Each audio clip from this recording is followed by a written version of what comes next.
Hey, what's up, guys? This is Jeff with Gamestork, and I don't know if you noticed today in my videos, I'm going to do quite a few trying to catch up on all this news, but they are not going to be filmed. It's just faster for me. I'm currently being shipped my new PC after some issues I had, and I had to reorder and things like that. But with using my old PC, it's much better to just go ahead and mix this down without the video. And since there's so much news, and I have been sick the last couple of days, which is why there wasn't a big news video yesterday, because I was like on on death's door. Yeah, we're just gonna go ahead and stick with this format just today. So if you'll bear with me, we're gonna break down and look at all the winners of the Game Awards yesterday and all categories. Talk a little bit about it, and just I'll let you know what I think of these games and these decisions and these votes and things like that. So without further ado, let's jump right in.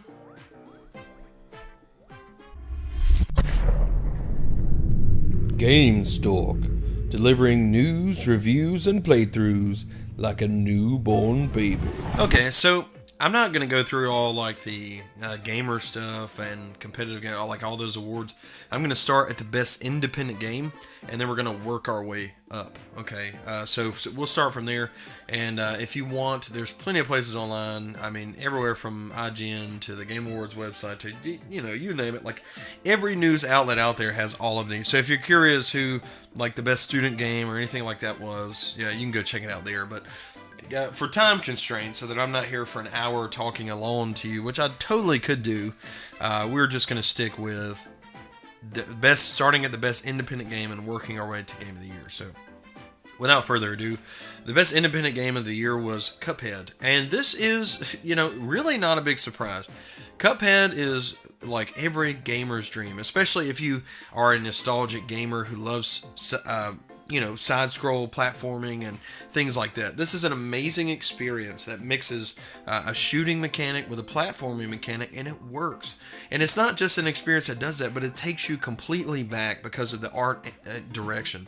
This game is so beautiful and awesome and well thought out. It runs so well. The music is so great, and it puts you in a place that, let's be honest, not a lot of games put you in. This is one that stands out completely, and you cannot say, oh, well, this game is just like Cuphead, right? Cuphead is its own thing.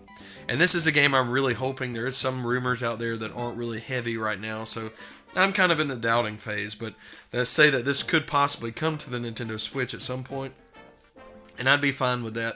But man, Cuphead is really, really good. This is definitely the best independent game, no question, and it's very, very exciting to see that this one took this award over things like Hellblade, which was good, and other games. The next one is the best anticipated game, and this one, I don't know how I feel about this. The Last of Us Part 2 won this, and trust me, I am stoked. I am so ready for the second Last of Us. I really am. But then there's this other game there, a couple of other games that really have me like very excited. One of the other nominees was Red Dead Redemption 2, which I think is going to be like out of this world amazing. And I'll just read them all off for you. It's Monster Hunter World, Marvel Spider-Man, and God of War. I'm particularly excited about Spider-Man. Number one, I'm a super Marvel fan. Spider-Man is my favorite superhero, and this game looks like it's finally going to do him justice. It's finally going to just put us into this world where, Spider-Man's been at it for a while. He's experienced. He's not some young kid trying to get into it. And, I think that this game is being very, very much underrated right now. It's going to be really good. I'm very excited about it. But at the same time, Last of Us had a very, very big following, and it still does. And despite the fact that we don't even know if this game will ever, finish being created, it looks like a lot of people are way just super excited about The Last of Us Part 2, so much so that it won the award. To be honest, looking at this, I figured that Red Dead Redemption would have taken it, but I don't know. I'll put it this way: I'm very excited about all of these games. I'm super excited about Monster Hunter World, God of War. As I saw gameplay, it's starting to look more like the old God of War, and it's and the actual battle and stuff, and just a new skin on it. So I'm kind of curious about that. I'm sure it's going to be really good. But I wasn't a huge God of War fan back in the day. Don't hate. I'm sorry. Not every game speaks to all of us the same way. But I did play the games. I did enjoy them. But to me, they weren't like out of this world. They were just fun kind of combat top-down games that, really just I spent some time. Maybe like a 8 out of 10. But they were, I'm really excited about the new one. I can't wait for it to prove me wrong and say, you know what, I am something new. I am something great. And you're going to be addicted to me for like a month. That's what I really hope. I love being wrong about those things. So the next game was the best sports and racing game. And it looks like this one was GT Sport, which won over things like FIFA 18, Forza Motorsport 7, NBA 2K18, Project Cars 2. So GT Sport, man, it really surprised me that this took that. I have not played GT Sport, and I'm going to have to now because Forza Motorsport 7 is pretty awesome. And I haven't, to be honest, I hadn't really played, but FIFA, I played FIFA for a little bit, and I played NBA 2K18 for a little bit, and I haven't played GT Sports. So I'm really excited to jump in and play this now. And this is one good thing about these awards, right? Because you get public recognition for your game, and people see that, and then they're like, oh, well, this one, well, I've got to go play this. That was the reason I originally, years ago, I don't know if you guys remember when the first Lego Star Wars won the Game of the Year. I saw that Game of the Year edition in Walmart, and I was like, holy crap, like a Lego game? Got this? And so there it was. I picked it up, and it was like amazing. I was like, holy moly, this is awesome. So yeah, this really communicates well with the consumer. So the next thing is the best strategy game, and this is no surprise to me. Let me read all of what was there first, and I'll tell you who won. XCOM 2 War of the Chosen, Tooth and Tail, Total War Warhammer 2, Halo Wars 2, or Mario plus Rabbids Kingdom Battle. Let's be honest, this was a clear winner. Mario plus Rabbids Kingdom Battle took everyone by surprise, and it was amazing. It was solid. The gameplay mechanics were so good. And they're just releasing a versus mode to where we'll be able to get on and play against each other. And as far as tactical games go, this one is very unique. It's got a very good system. And it's really fun. It's fun to look at. It's funny. It's lighthearted. And it's also very challenging. That game, I have to admit to you, in order to finish that game, I had to play a lot of easy mode. So I had to hit that button to get that extra health and on a lot of later battles. And, it was difficult, it was challenging, and that's the kind of stuff that I really, really enjoy. There's also some good DLC for Mario plus Rabbids Kingdom Battle, and because of this game's success, it looks like Nintendo may, we see the rumors about Bandai Namco doing the new Metroid Prime game, and, I think it's a good idea to mix things up a little bit, kind of let people use some of these, like the Mario characters and stuff, your IP, and, see what happens. Branch out with the brand. Make sure, because Nintendo, they're all about the quality. And I get that. But this game was amazing. And, oh man, I highly recommend it. If you haven't played it, forget about, if you hate Rabbids, whatever, just forget about that. Play this game. It's really good. And even if you're not into strategy games, it will most definitely connect with you. Because I haven't met anyone that just hasn't liked this game yet. The best family game went to Super Mario Odyssey. Now, this is interesting to me because as a family, there are two different things this category could do. Now, number one, this could be like best family game is a family gets together and plays in front of the TV like my family does. We play things like Super Mario Party, and we play Mario Kart, and we play just pretty much anything that's local multiplayer that's family friendly and that's really accessible for kids.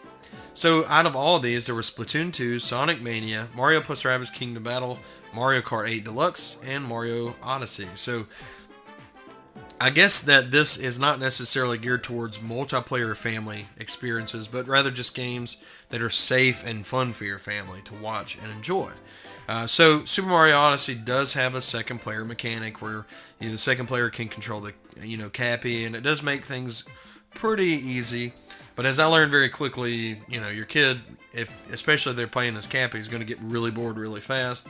And when you switch, you're probably going to get pretty bored pretty fast. So Mario Odyssey doesn't necessarily have a great two-player mechanic, but it's good that it even has one, because if you do have a young kid who just wants to be a part of it, then they'll have a blast with it. I guarantee it. I have my 5-year-old daughter would ate this up. So But yeah, Mario Odyssey taking the best family game. It makes sense. I honestly thought momentarily that Mario Kart 8 Deluxe might take it, considering the fact that you can sit and play as a family, everyone with their own Joy-Con and or controller. But that's okay. I think that Mario deserves everything it can get, and especially considering Breath of the Wild and how heavy it hit this year, I'm glad that Mario won some so that it could also get in the winner's circle. The best fighting game went to Injustice 2. The nominees were Tekken 7, Nidhogg 2, Mario vs. Capcom Infinite, Injustice 2, and ARMS. ARMS is awesome, but it doesn't have the following that Injustice 2 has. Injustice 2 tells a really good story. It's really awesome. It's fun to play as these characters. It's fun to get just embedded in this gameplay and fight. I really enjoy this game. And it has that one extra little something, which is that story that ARMS doesn't have. Also, ARMS, when it did launch, there were only, in between 3 and 5 million Nintendo Switches out. Even though it did sell over 1 million copies, I don't think ARMS is done by a long shot. I think they're probably going to develop another game eventually and sell it, and we'll see how it does.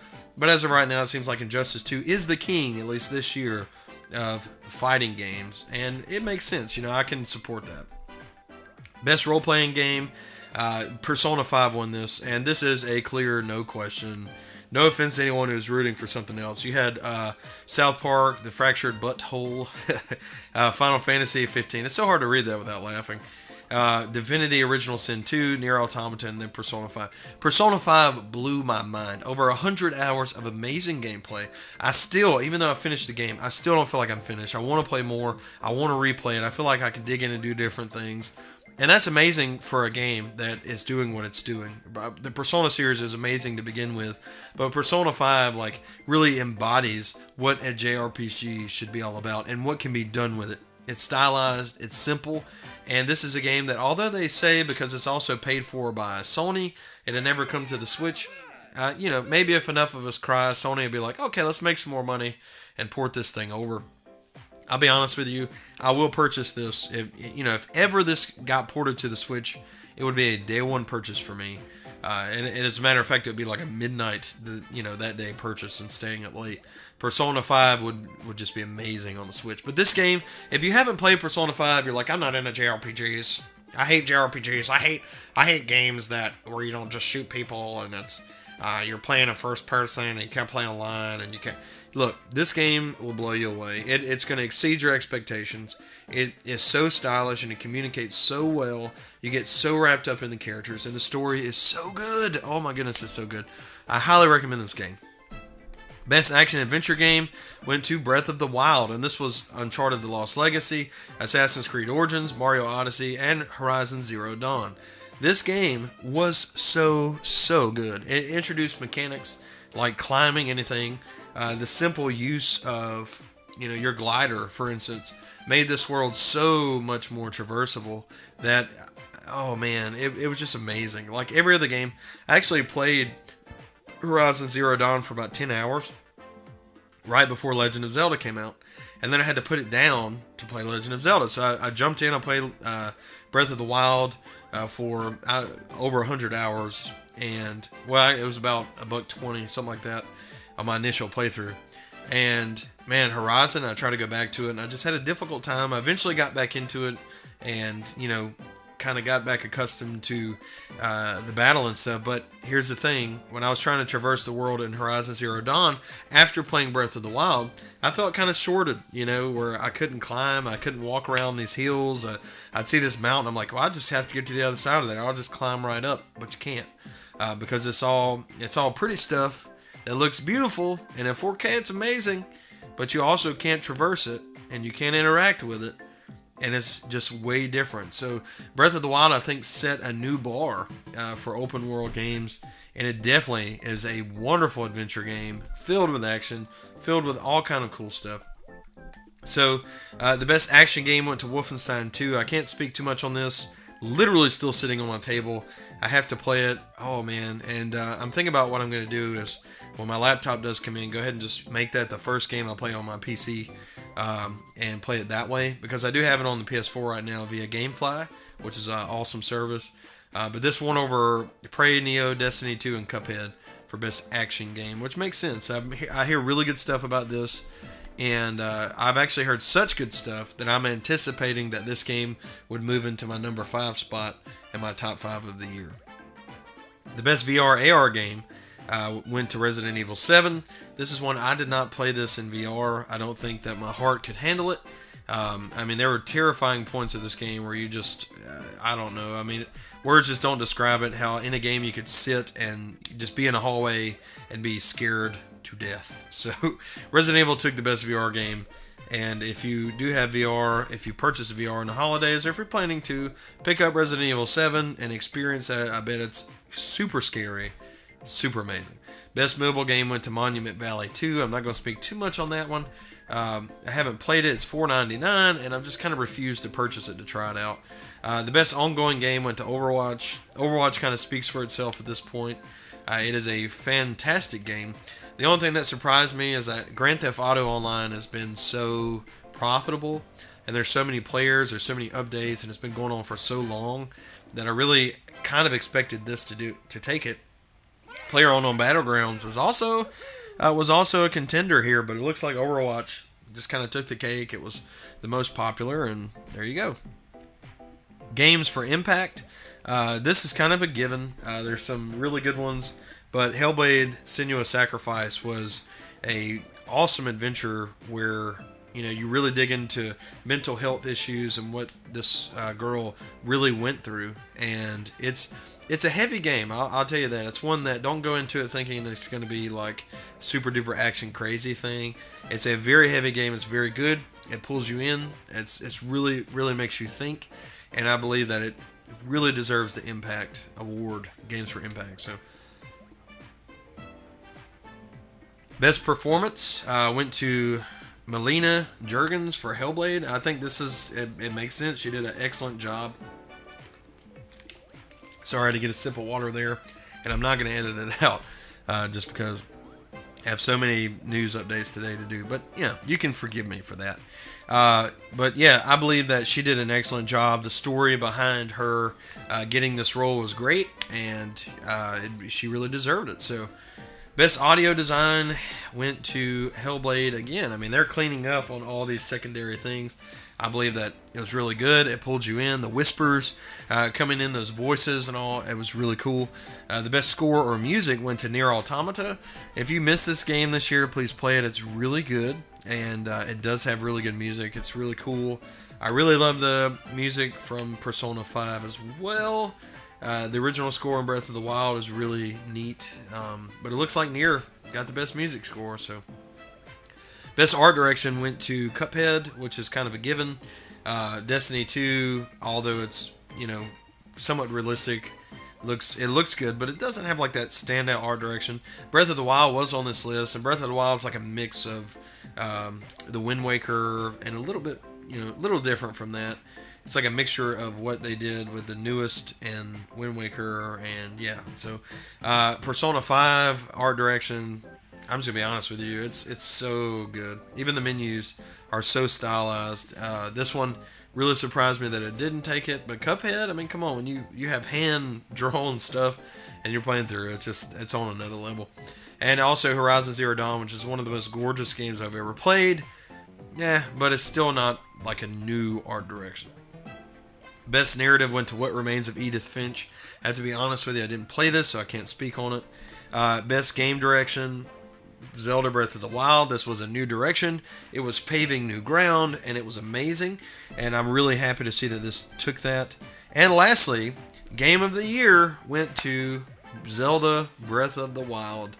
And I know a lot of people are like, that's BS, man. It should be Horizon Zero Dawn. It should be PlayerUnknown Battlegrounds. Zelda Breath of the Wild had an impact on people like nothing else. No one sat around talking about Horizon Zero Dawn saying, did this happen to you? Did you do this? What happened? What'd you do? What's the adventure? What is this? Zelda Breath of the Wild rewarded just exploring so much. And there's still, even after hundreds of hours, there are new places that people are finding, new experiences, new things that were built into the game the first day. They aren't DLC. They're literally there to discover.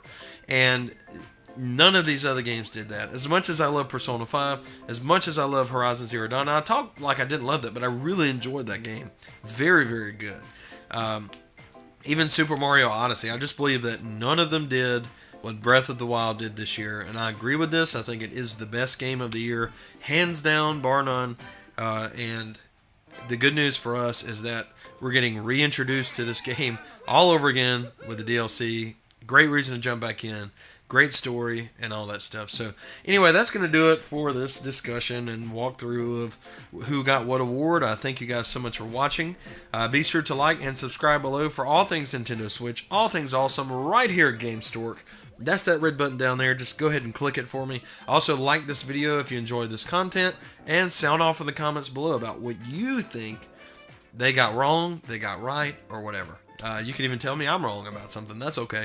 Any comments, a good comment, and I try to read all of them. Thank you guys so much for watching. You're super awesome, and we'll see you next time. Gamestork, delivering news, reviews, and playthroughs like a new